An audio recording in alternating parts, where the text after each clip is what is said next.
Now we're rolling. Damage Plan MMA podcast. I'm Jason. As always, my co-host, the voice of MMA in Utah, Mr. Zach Partridge. What up, sir? What up, dog? Another day. In less than, what's that? Go ahead. I was just going to say, in less than 24 hours, we're on a plane to Cabo, baby, but we got to do this podcast first. Yeah, we'll get this one done first. Very interesting podcast we got going on today. Yep. So we're going to welcome Mr. Trap Gambino to the podcast, which, for those of you listening, we know there's a lot of controversy going around this young man in his MMA career.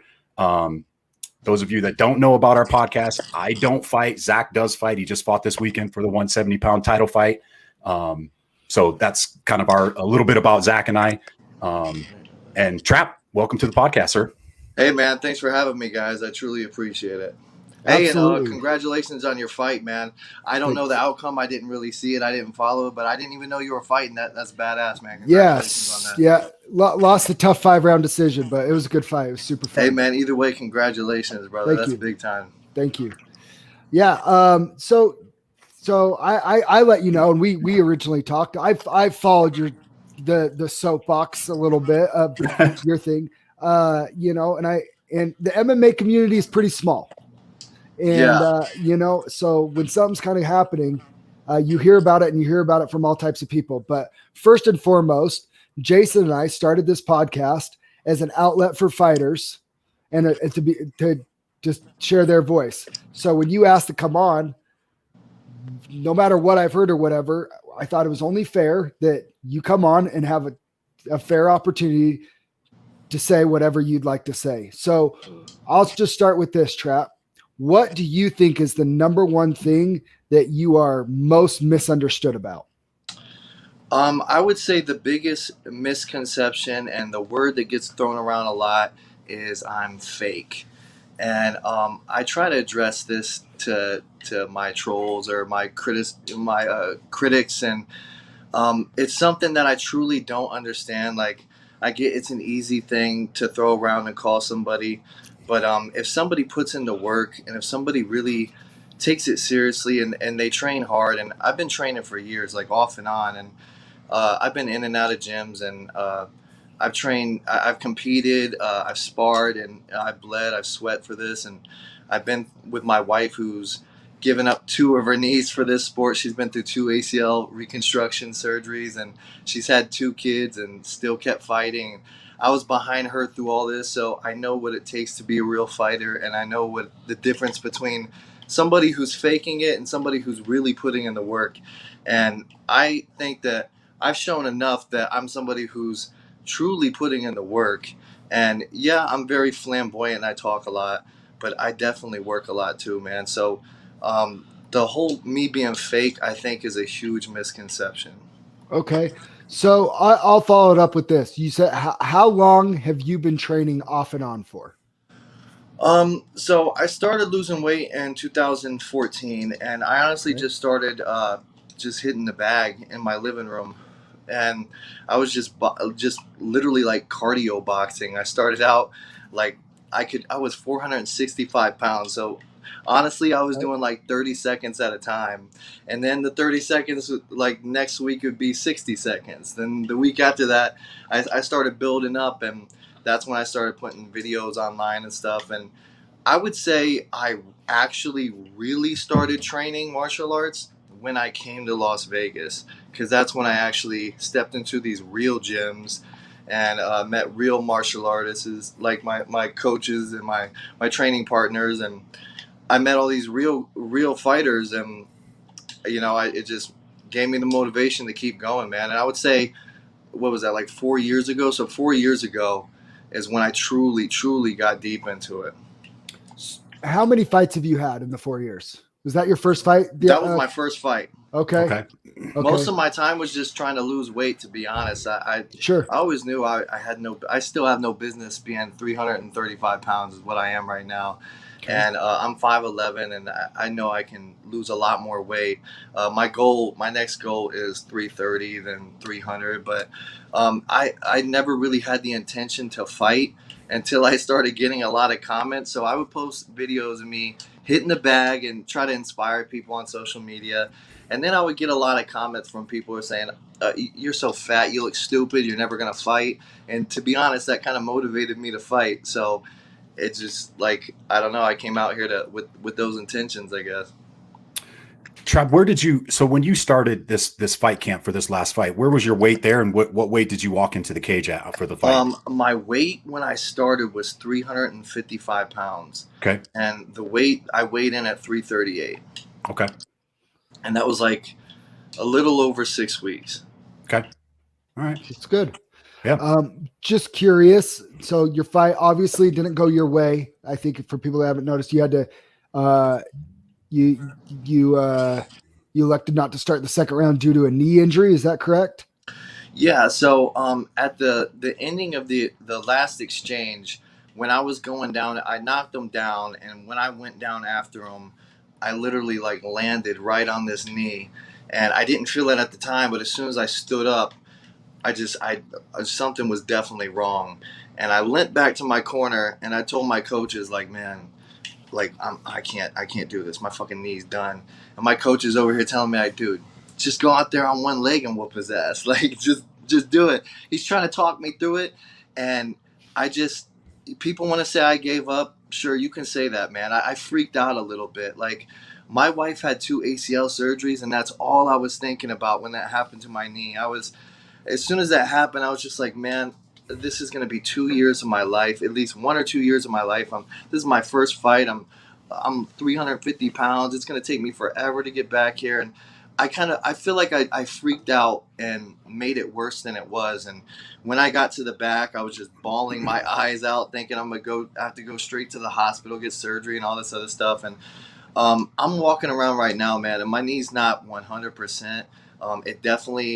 Something's definitely up with it, but it's nothing that I can't fight on, and I'm gonna fight again before I get surgery or anything like that. So I kind of wish I would have went out there in the second round, but woulda, coulda, shoulda. You can't go back and do that. All respect to Arthur, he made it out to the second round. I didn't, so he won that fight, and we all got a little taste of what I can do, and now I'm excited to come back, and there's going to be a lot less quitting me next time. So I'm going to push through that fear of, if my knee gives up, fuck it, man, just keep going. And I got a lot of hate for that. And I understand the hate. I understand if you're a fighter, you have to fight through these things. And I have the excuse that this is my first amateur fight, and, I've proven enough and blah, blah, blah. But fuck all that shit, man. The next time I'll be better for sure.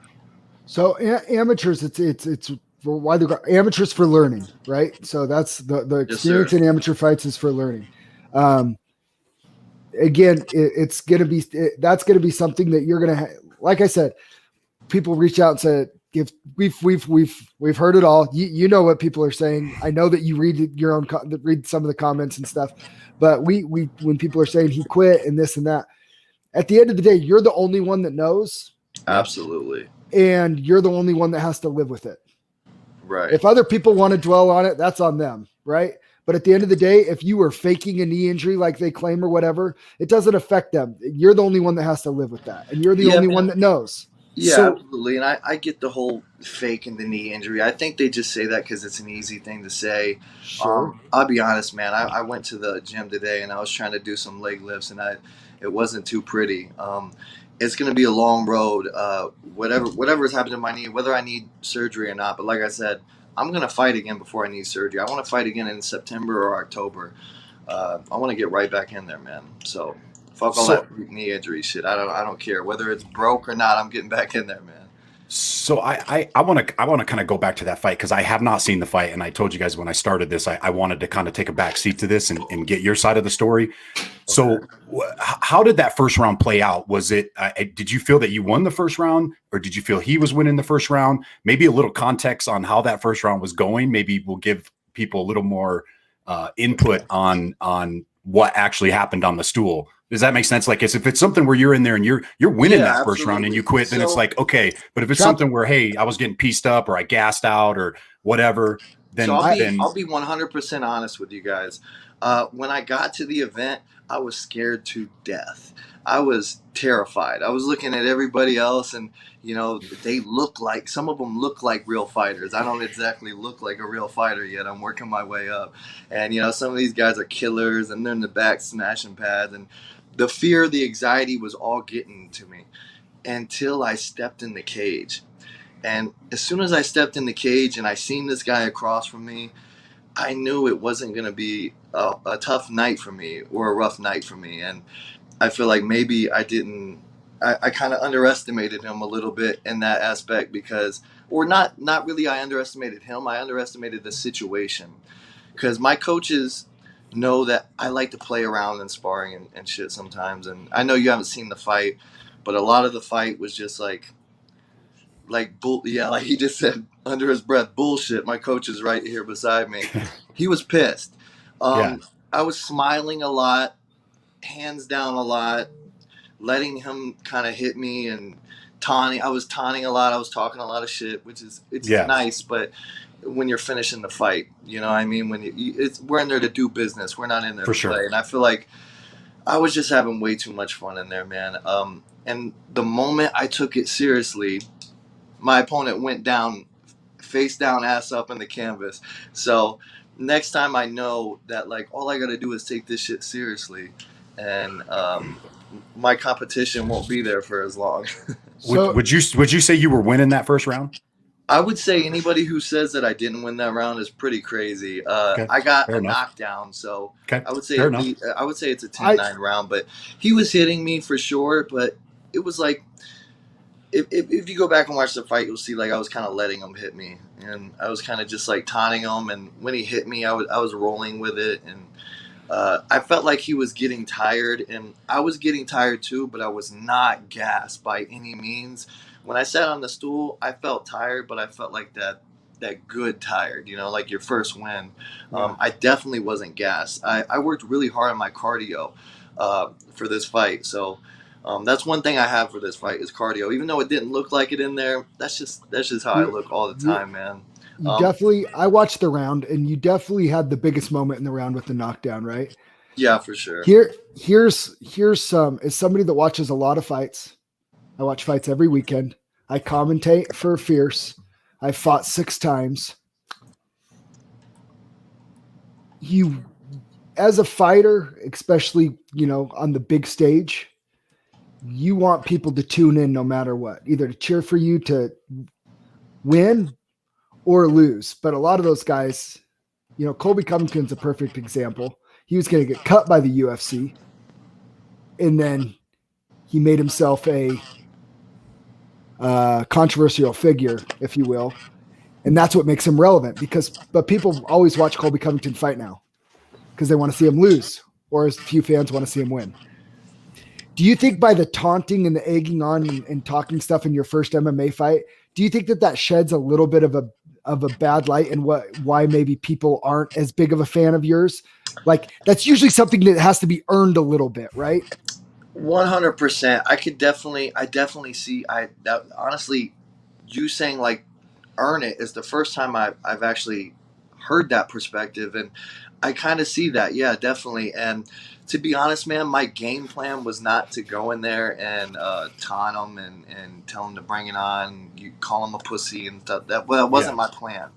But um, I don't know, man. I guess it was just like I'm just so new to this that obviously I wasn't training enough actual martial arts leading up to that fight. I was focused more on losing weight and getting in shape because I knew the guy that I was fighting. I knew that I had more martial arts skills than the guy that I was fighting. So I was more focused on sharpening my cardio and all that stuff, and I underestimated how much I needed to sharpen my martial arts skills. Like I guess it was just like I'm so new to this that it felt like my first time sparring in there. I was just having so much fun that like I definitely wasn't trying to disrespect anything other than him.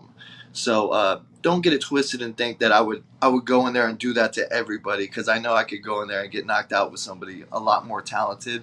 But I just felt like he had nothing to offer me, and it's going to be different next time. So yeah, I definitely understand how that could make me make me look a little worse, especially if you tie it with all this other stuff that's going on in my life. I'm just saying, shelf all the other stuff. I don't care about the other stuff. I'm an MMA fighter. I'm an MMA fan.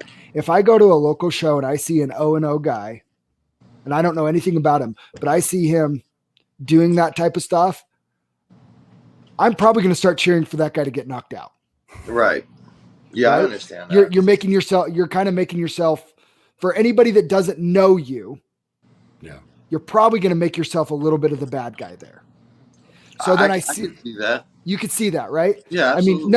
I mean, nothing personal. Shelf all the other stuff. I don't know you. I just see that. That's what I'm taking away from. No, I 100% see that. Yeah. So my question is where the trolls and this stuff come from, right? Now we will go into the other stuff a little bit. Where the trolls and stuff come from. What are you doing that is making them so mad that they want to come after you the way that they do? I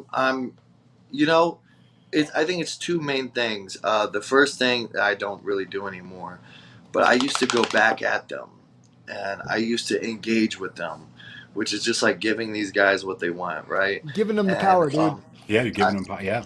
I literally I would do stuff because of these guys. And now I don't do that anymore. And now I think it's just because, like, not to sound egotistical or anything, but I've accomplished a lot since I've been out here. And the more success that I accomplish, the more that these guys hate me, and the more that they try to they twist it to make it look like something else. And yeah, man, it's just crazy. I think success fuels the fire. I think that me being such taunting and shit in the cage and stuff like that fuels the fire.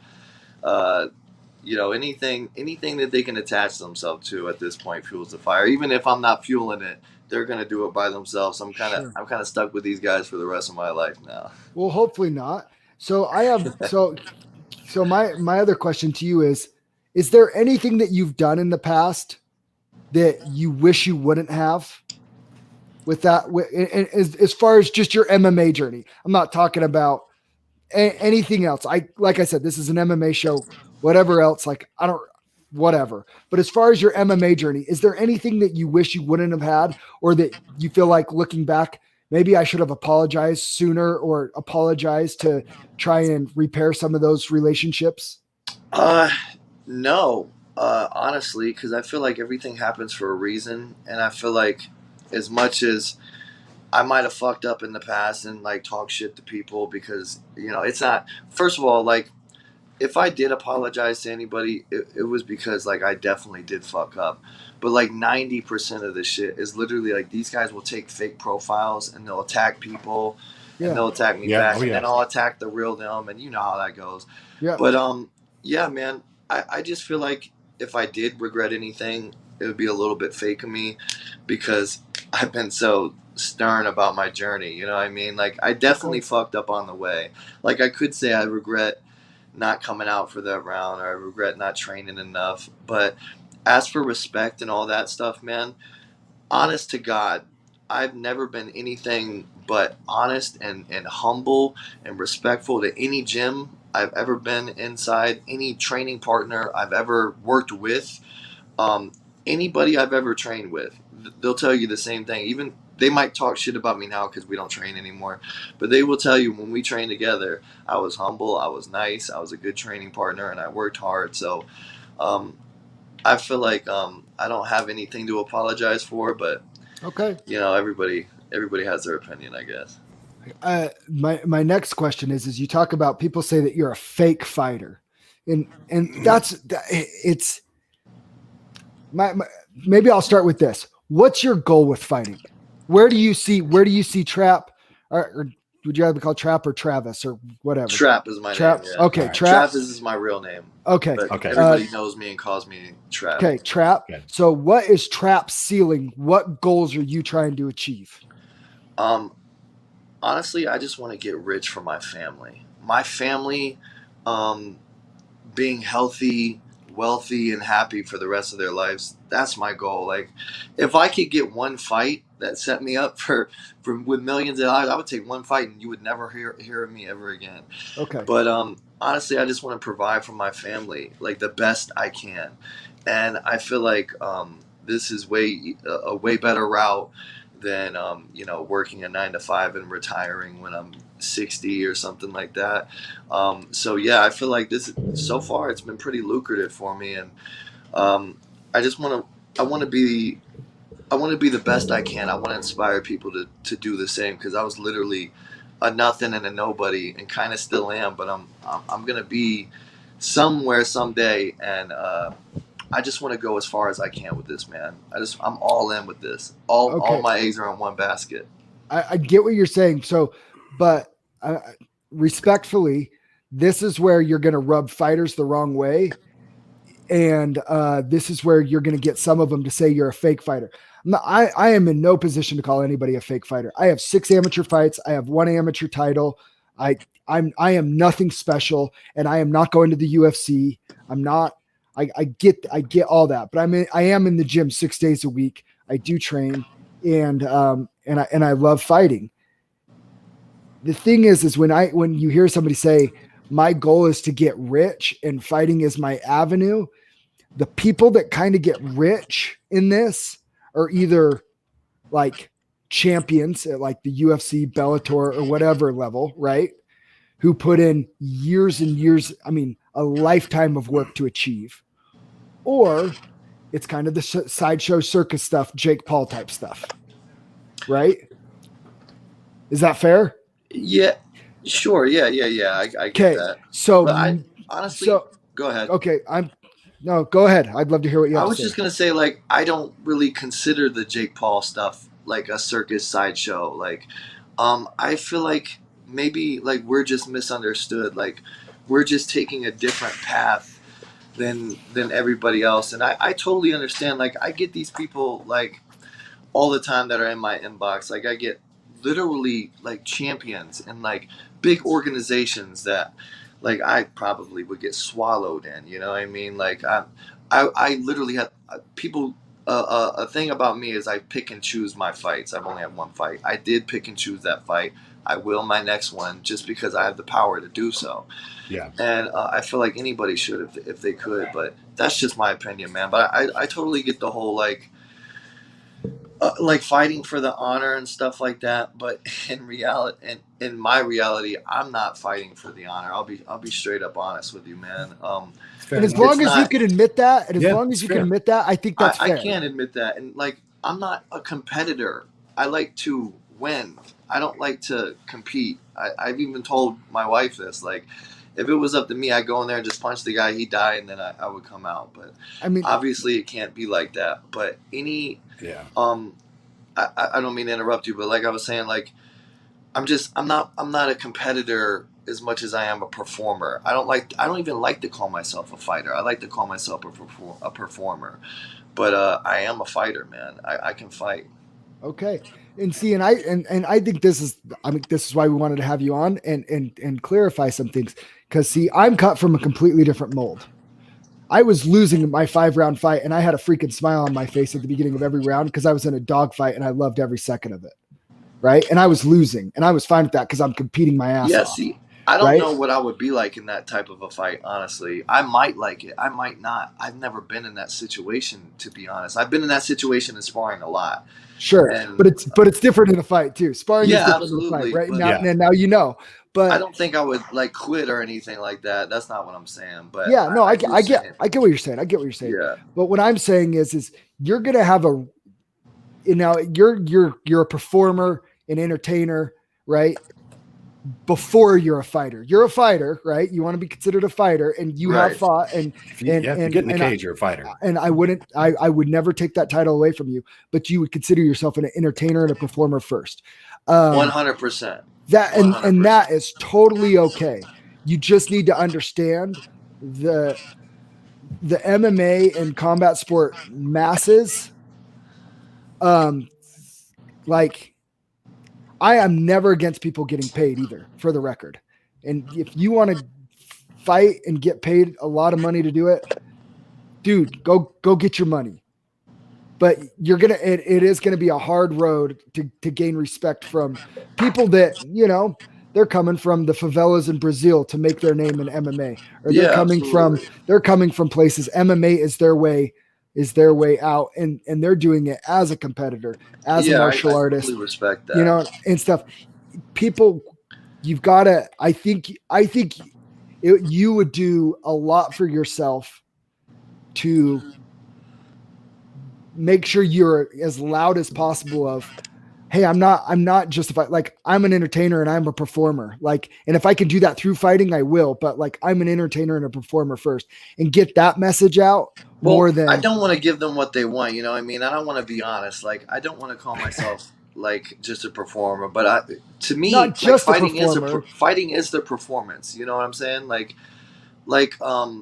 for example, like I just feel like at the end of the day, this is entertainment. This is a show. You know what I mean? Like people come here to see a show. Like, or I guess there's some people that come here to see a sport, and some people consider it a sport, and I maybe that's the difference to me. I consider it more like a spectacle. So to make that argument, I would say more than a performer, to label myself, I would say a prize fighter, because that's somebody who fights for the money and the spectacle, and I'm definitely not in it for the sport. That's for sure. Bane, I got Trap Bane. unblock. So you He's block, Bane's a local I fighter was up here reading in the Utah. comments down there. Yeah. Bane's a local fighter up here in Utah. No, I get what you're saying. It's just you're gonna. I don't know. I think that, and it just depends. What do you want? It's what do you want out of this? Do you want the trolls to go away? Do you want, or are you okay? Any type of attention is good attention. Type, Yeah, like, what do you want? I get like I read these stupid articles and all the time calling me like a bad guy, and Trap's like a bad guy, and here's the Yeah, don't read like that stuff. yeah, Yeah. and like honestly, like it's almost to a point where I don't even fucking know if I'm a good guy or a bad guy anymore. And like I swear to God, I try to come across as the good guy, and I don't know if it's just me being an actual bad guy. Like maybe I'm not a character. That's just really who I am. And that's another thing that people seem to misconstrue is that the fucking word I'm looking for? Whatever. They Yeah. misrepresent that they think that I'm a character or something like that, and I hope that they see like during my fight, like there's no character there. Like you can't really hide in the cage, the real you is Nope. gonna come out.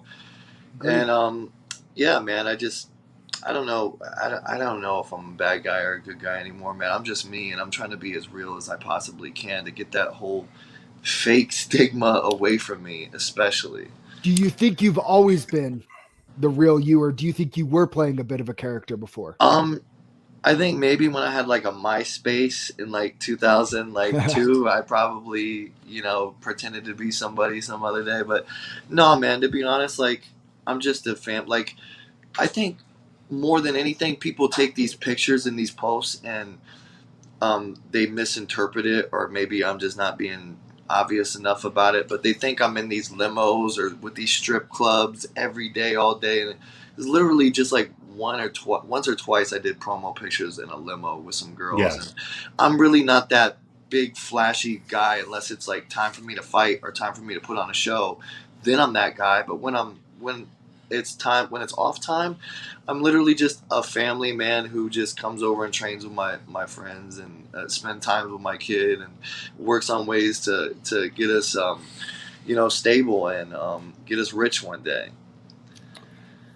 I have a question as far as circle back to some of your training and your nutrition, because I did look at your profile and saw that you're on a pretty strict diet and you're training. So how many days a week are you training, and what is your diet like right now? And I'll follow up with that after you answer.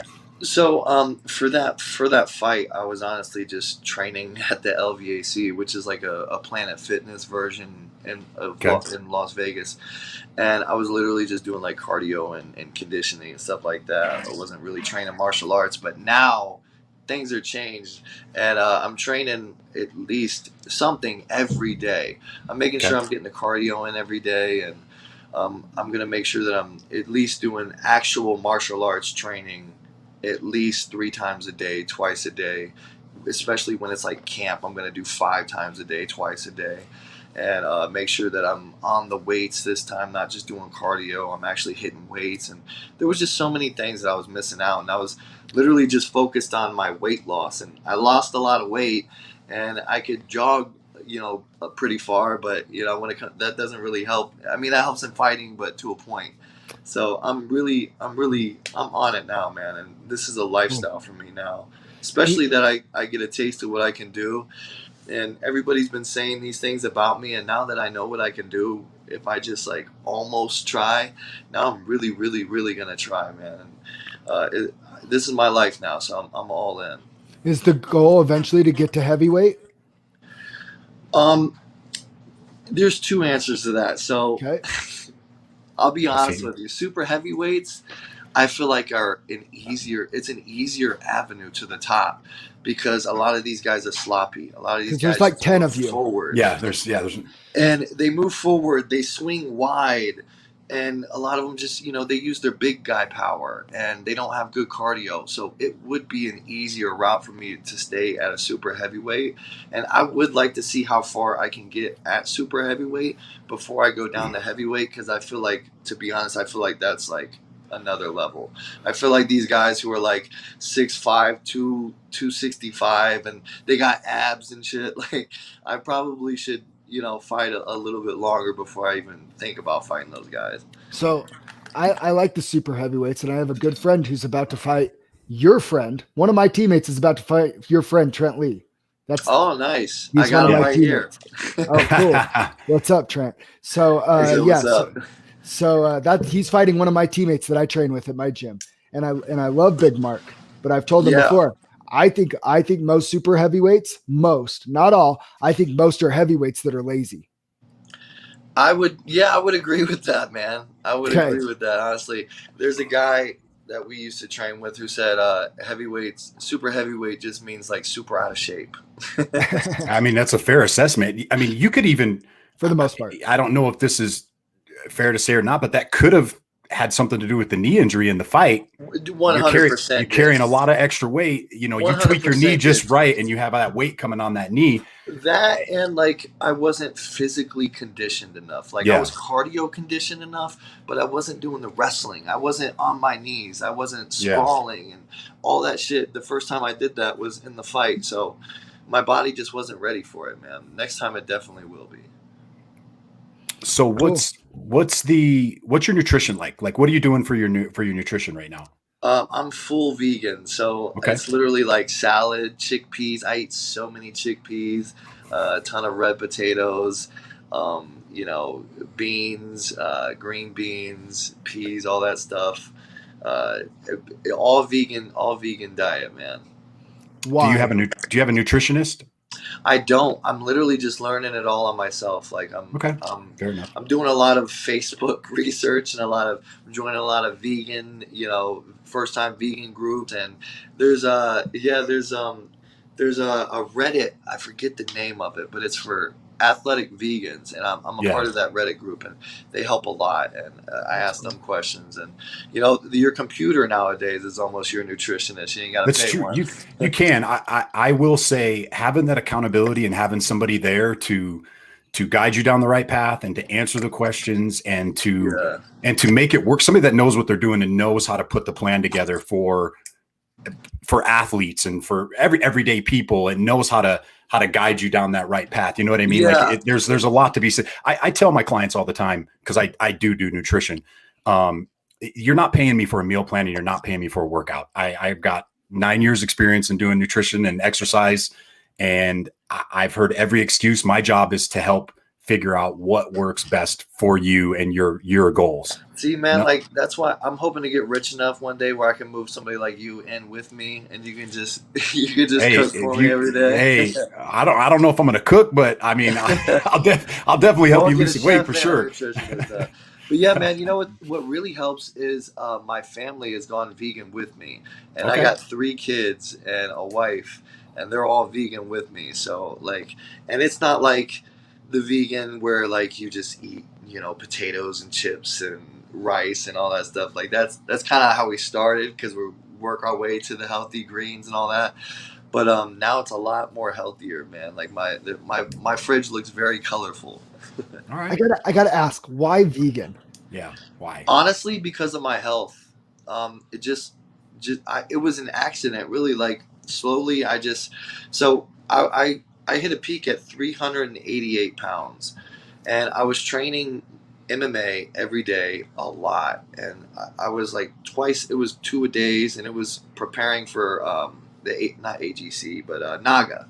So I was preparing for Naga, and I just couldn't lose any weight. I was puking after my training, and eventually I stopped eating red meat. I cut that out, and then it went from that to like butter, cheese, and then eventually the last thing that I still kind of miss is chicken, white chicken, and I had to cut white chicken out. And then as soon as I cut chicken out, like literally all the animal products I cut out, and I just feel so much better. I feel stronger, more athletic, faster. My weight it just started dropping like crazy. And I don't know. I don't feel like vegan diet is for everybody, honestly. I just feel like for certain people, that's maybe people that's just like I was 30 years old when I went vegan, and that was 30 years of just abusing fat and salt and sugar and animal food for literally 30 years, just eating the worst foods of my life, and almost to the point where I fucked my stomach up so much I don't think I had a choice but to go vegan. So now I'm vegan for the long run. All right. I mean, that I can't argue too much with that answer. Yeah. Yeah. Not at all. I'll tell you what, though, I'm not signing up for anything where I can't eat Chick-fil-A. So that's all on you, Trap. Trust me, I miss the chicken, man. That's the one thing I do miss. I don't miss the meat. I don't miss the red meat and stuff like that, but I miss the chicken. Oh yeah, see, I'm out. I eat tofu for chicken. So instead of chicken, I'll eat some tofu at Chipotle. Oh, forget all that noise. Well, good for you. Trap, is there anything before we take any more of your time? We don't want to take too much up. Is there anything else you'd like to say on this podcast? This is one of the best podcasts I've been on, man. So I appreciate your insight that I fucking haven't heard before. Some of the stuff that you said, I honestly haven't heard before. And it's cool to get like a criticism that's gray. You know what I mean? Because a lot of these guys come at me with criticism, either with criticism from love or criticism from hate. And your criticism came from honesty, and I'm definitely going to take that into consideration. And I see your side, and I appreciate that. And I appreciate you guys having me on. And I hope I gave my message pretty good. I know I ramble around questions a lot. That's right. I'm going to do that. So I hope I gave my side of things, and I hope I cleared up any questions that you guys had. I had a blast, man. Thanks for having me on. And shout out to my boy Trent. And I don't know your boy's name, but they're fighting September 18th. Yeah, so, we'll see Trent. Are you going to come up? Are you going to be up here? I might be there. Yeah, I might be in his corner. But I don't know if what's going on with my schedule, but I should be in his corner if all goes well. All right. Heck yeah. Well, maybe tell Trent we'll reach out to him. We'll get him on too to talk about the fight. Yeah, I just tried to add him on Facebook a couple days ago because we try and get everybody that fights for Steel Fist. We try and get him on this podcast to interview him. So okay, cool. And that's who I just fought for was Steel Fist. So yeah, he'll definitely make that happen. Cool. Right on, man. Thanks, and let us know before your next fight, and you're more than welcome to come back on again and talk about your next fight once you have it booked. All right, brother. Thank you so much. Cool. All right, thanks. Appreciate it, sir. Thanks, Trap. All right, have a good one, guys.